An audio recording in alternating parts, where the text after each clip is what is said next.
Jesus went forth with his disciples across the Kidron Valley, where there was a garden which he and his disciples entered.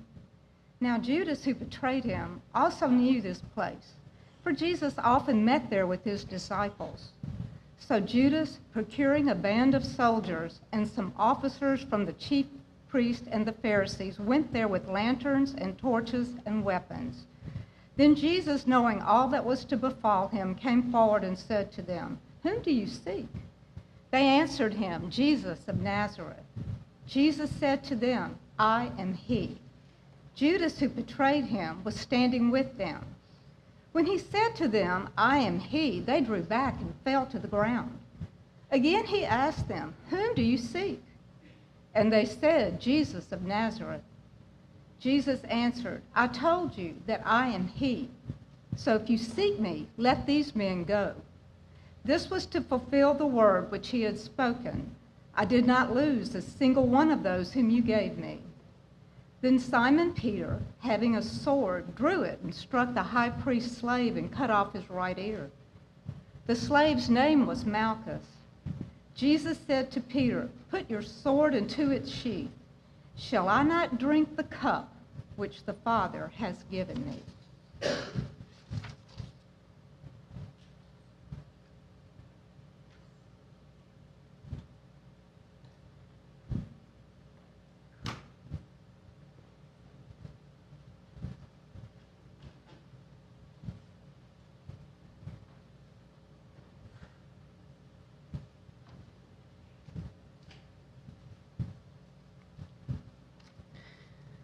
So the band of soldiers and their captain and the officers of the Judean authorities seized Jesus and bound him. First they led him to Annas, for he was the father-in-law of Caiaphas, who was the high priest that year. It was Caiaphas who had given counsel to the religious authorities that it was expedient that one man should die for the people.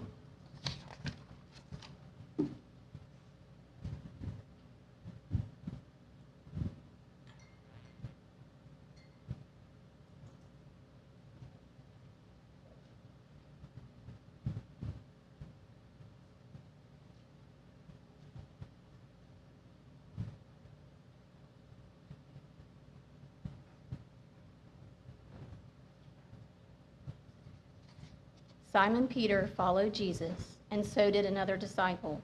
As this disciple was known to the high priest, he entered the court of the high priest along with Jesus, while Peter stood outside at the door. So the other disciple, who was known to the high priest, went out and spoke to the woman who guarded the gate and brought Peter in. The woman who guarded the gate said to Peter, "Are not you also one of this man's disciples?" He said, "I am not." Now the servants and officers had made a charcoal fire because it was cold, and they were standing and warming themselves. Peter also was with them, standing and warming himself.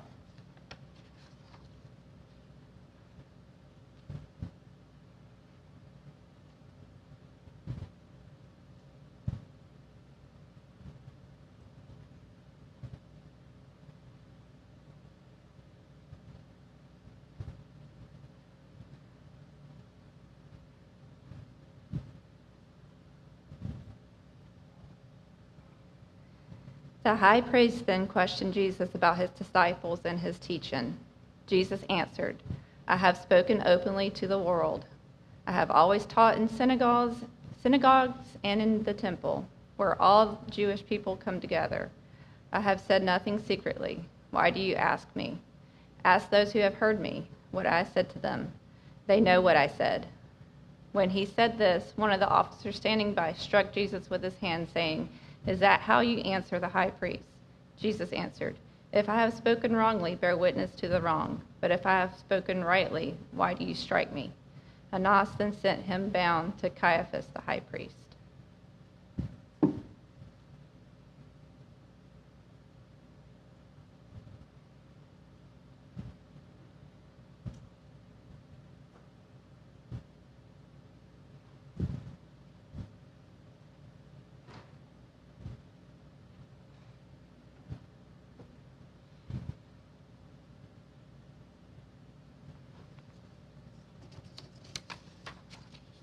Now Peter was standing and warming himself.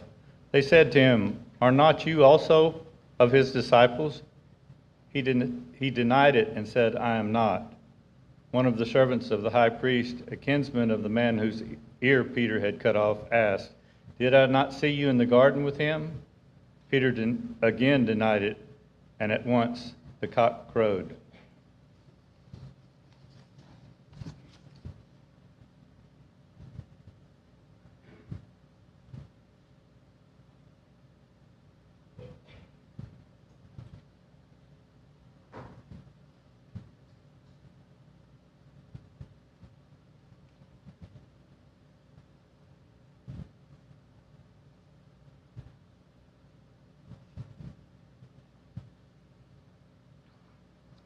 Then they led Jesus from the house of Caiaphas to Pilate's headquarters. It was early. They themselves did not enter the headquarters, so they might not be defiled, but might eat the Passover. So Pilate went out to them and said, What accusation do you bring against this man? They answered him, If this man were not an evildoer, we would not have handed him over. Pilate said to them, Take him yourselves and judge him by your own law. The religious authorities said to him, It is not lawful for us to put any man to death. This was to fulfill the word which Jesus had spoken, to show by what death he was to die.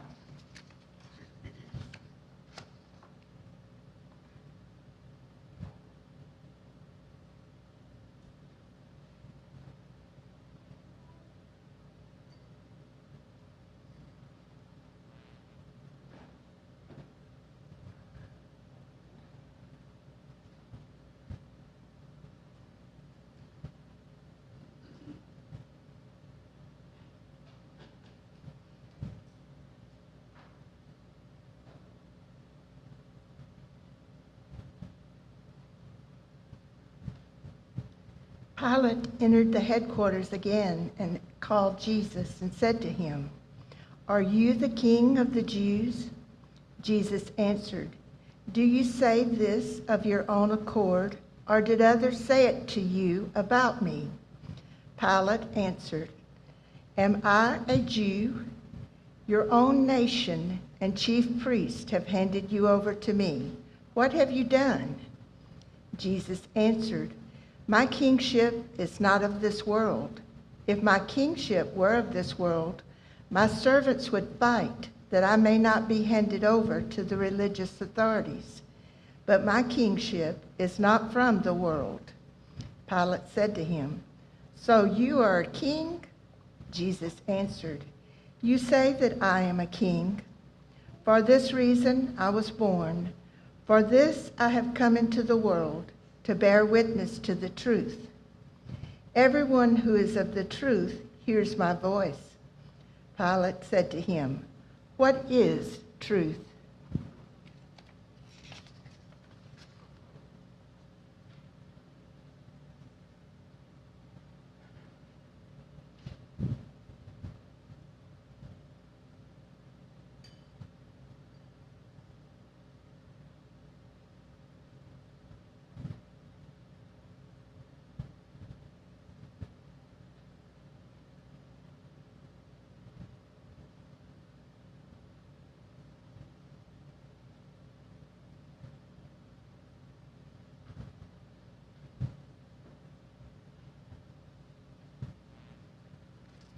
After Pilate had said this, he went to the religious authorities again and told them, I find no crime in him, but you have a custom that I should release one man for you at the Passover.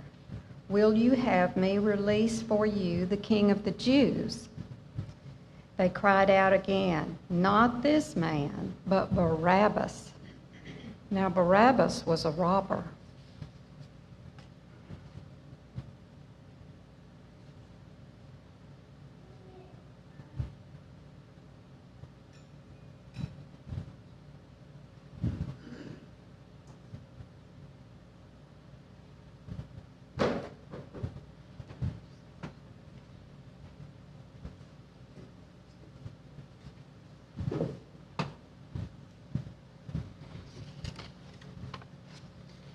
Then Pilate took Jesus and scourged him, and the soldiers plaited a crown of thorns and put it on his head.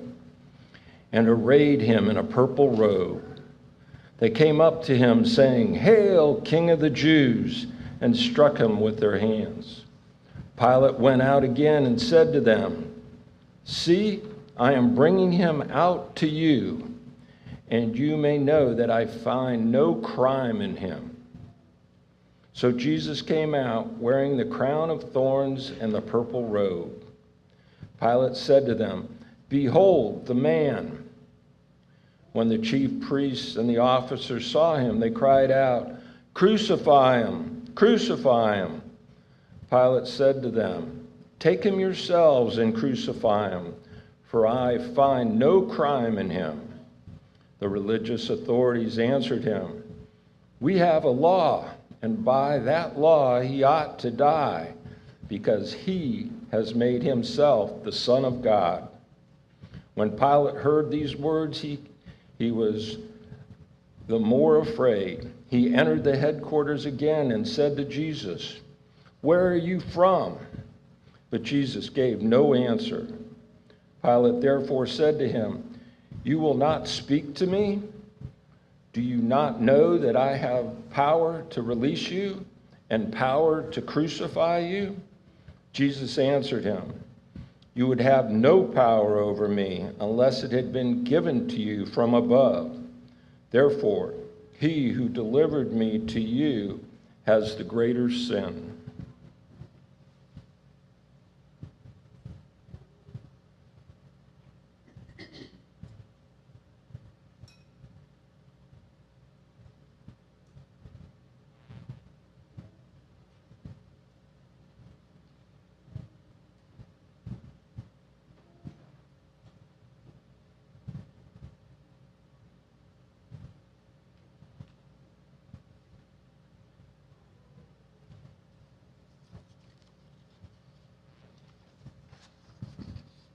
Upon this, Pilate sought to release him, but the religious authorities cried out, "If you release this man, you are not Caesar's friend.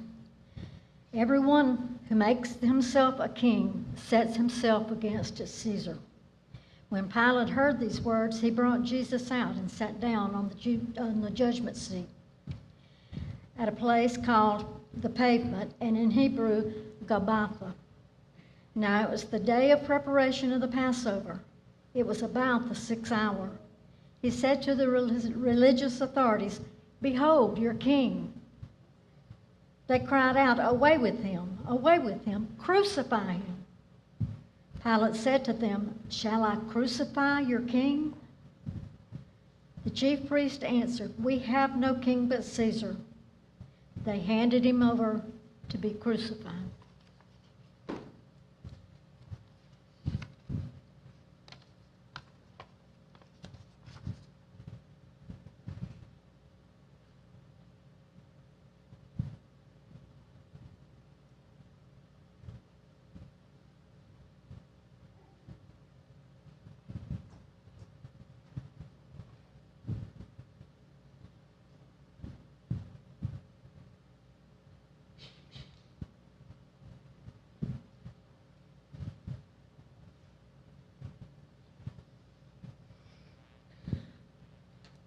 So they took Jesus, and he went out, bearing his own cross, to the place called the Place of the Skull, which is called in Hebrew Golgotha.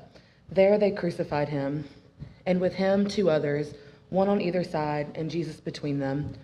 Pilate also wrote a title and put it on the cross. It read, "Jesus of Nazareth, the King of the Jews." Many of the Judeans read this title, for the place where Jesus was crucified was near the city, and it was written in Hebrew, in Latin, and in Greek. The chief Jewish priest then said to Pilate, "Do not write the King of the Jews, but write, 'This man said, I am the King of the Jews.'" Pilate answered, "What I have written, I have written."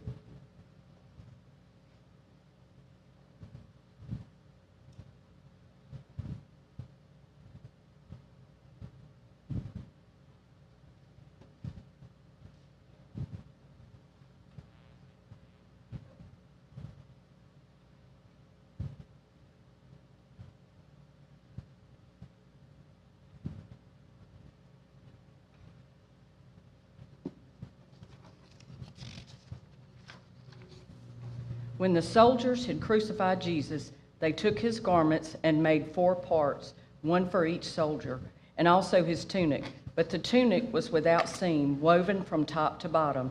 So they said to one another, "Let us not tear it, but cast lots for it to see whose it shall be." This was to fulfill the scripture.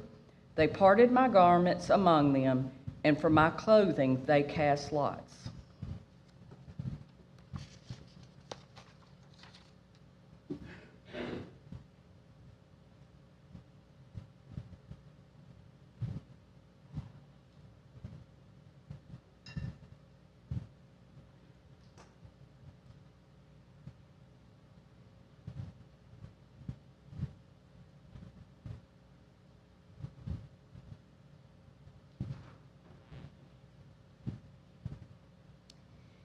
So the soldiers did this. But standing by the cross of Jesus were his mother, and his mother's sister, Mary, the wife of Clopas, and Mary Magdalene. When Jesus saw his mother and the disciple whom he loved standing near, he said to his mother, "Woman, behold your son." Then he said to the disciple, "Behold your mother." And from that hour the disciple took her to his own home.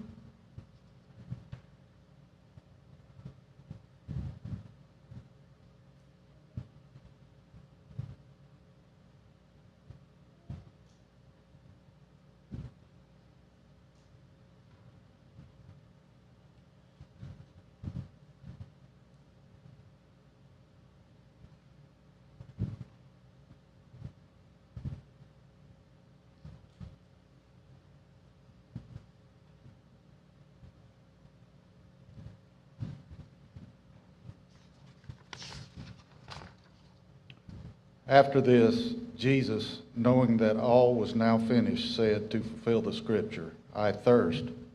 A bowl full of vinegar stood there, so they put a sponge full of the vinegar on hyssop and held it to his mouth. When Jesus had received the vinegar, he said, "It is finished," and he bowed his head and gave up his spirit.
Reading from the Psalter, Psalm 22, 1 through 18, or 1 through 11, page 752, for you to join me.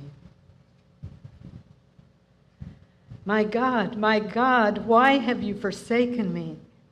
Why are you so far from helping me, from the words of my groaning?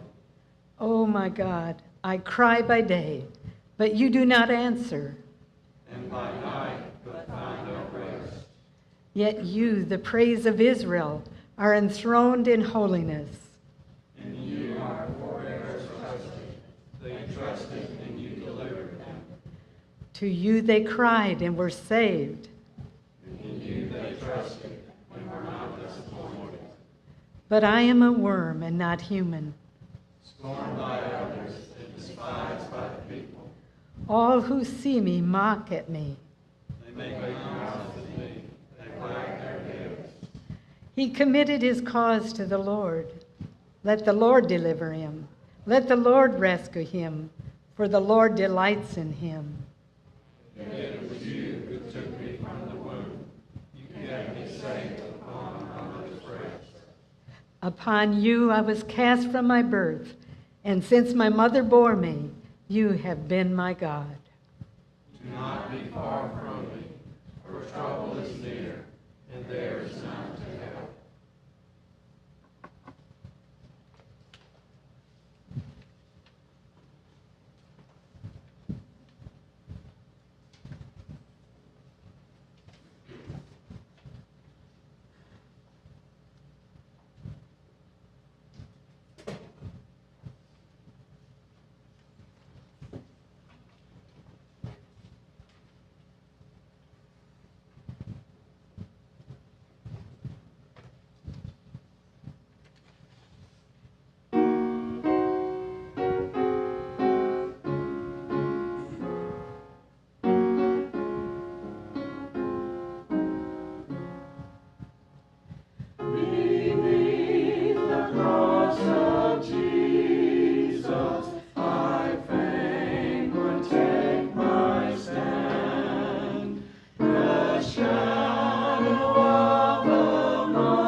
I think the most accurate definition of sin that I know is this: sin is humanity's attempt to substitute themselves for God.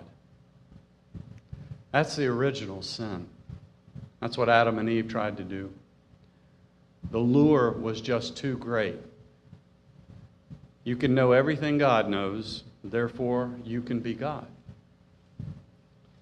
And that's why we in the church, we call our human condition original sin.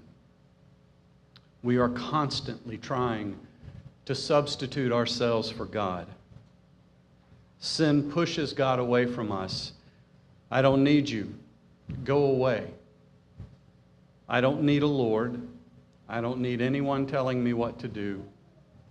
I got this.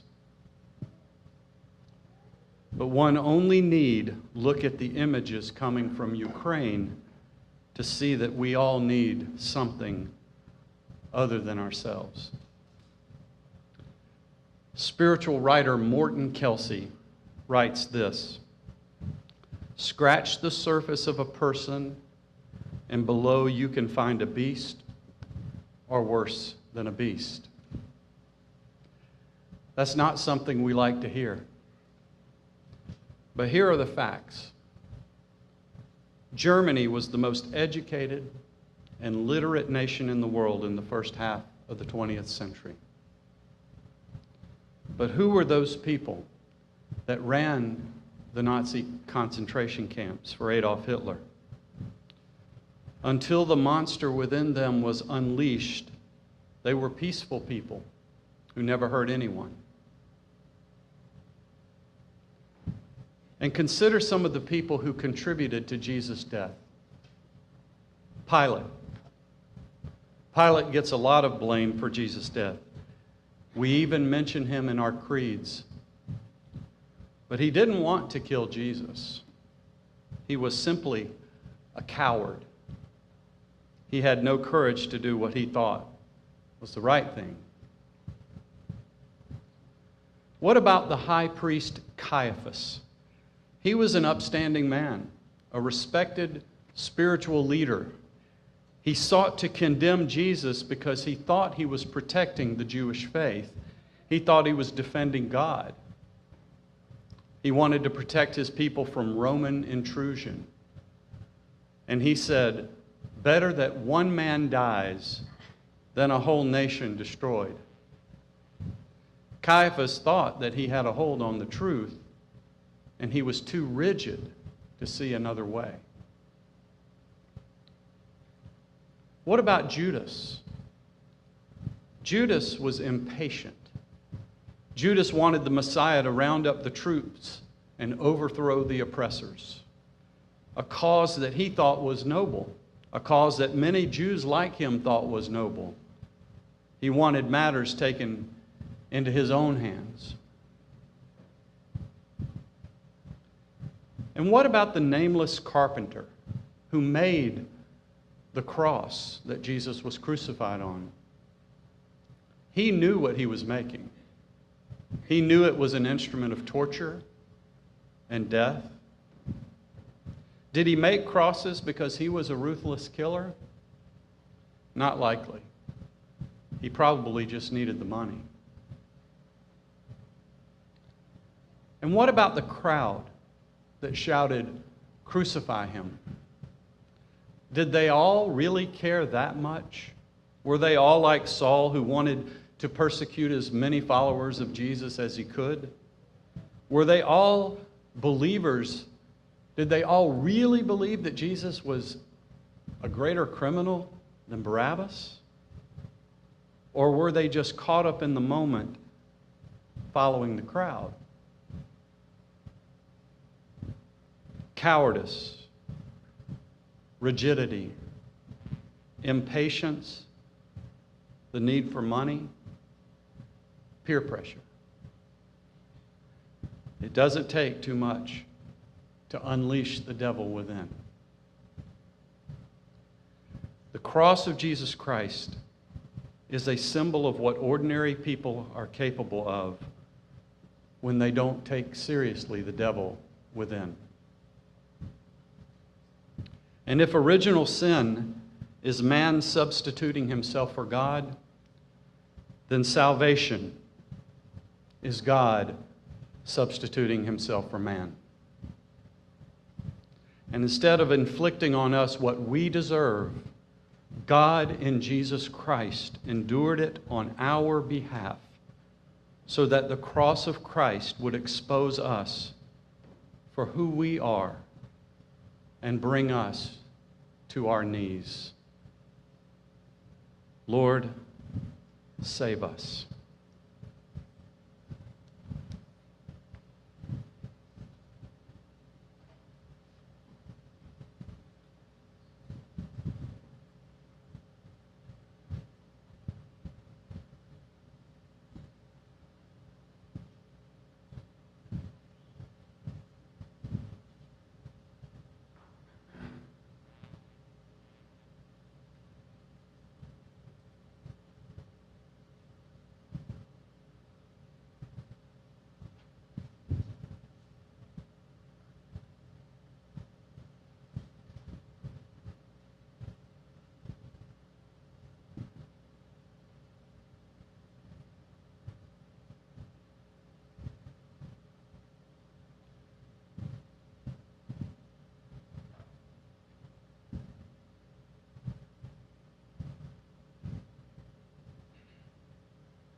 shall find rest beyond the river.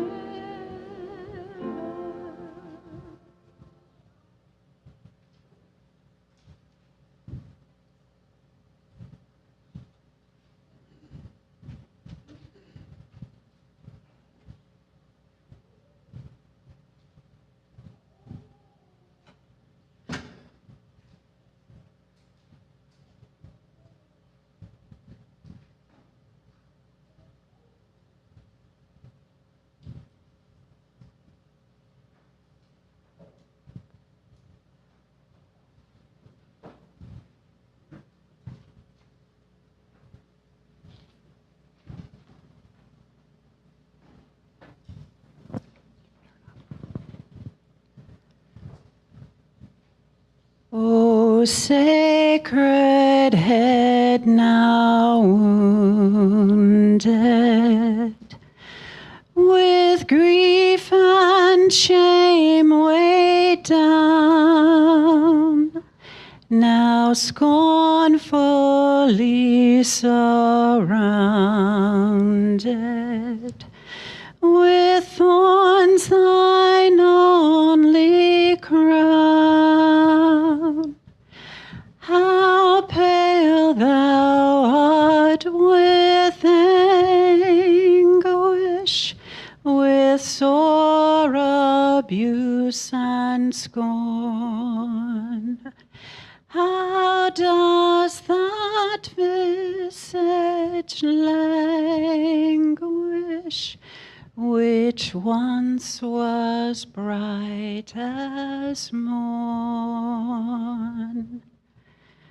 What thou, my Lord, hast suffered was all for sinners' gain. Mine was the transgression, but thine the deadly pain. Lo, here I fall, my Savior. 'Tis I deserve thy place.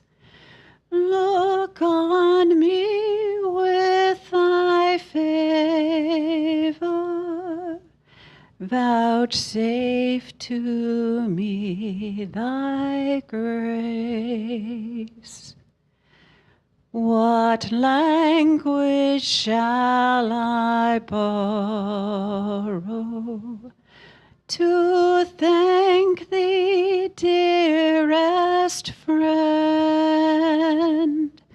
for this thy dying sorrow, thy pity without end? Oh, make me thine forever, and should I fainting be, Lord, let me never, never outlive my love to thee.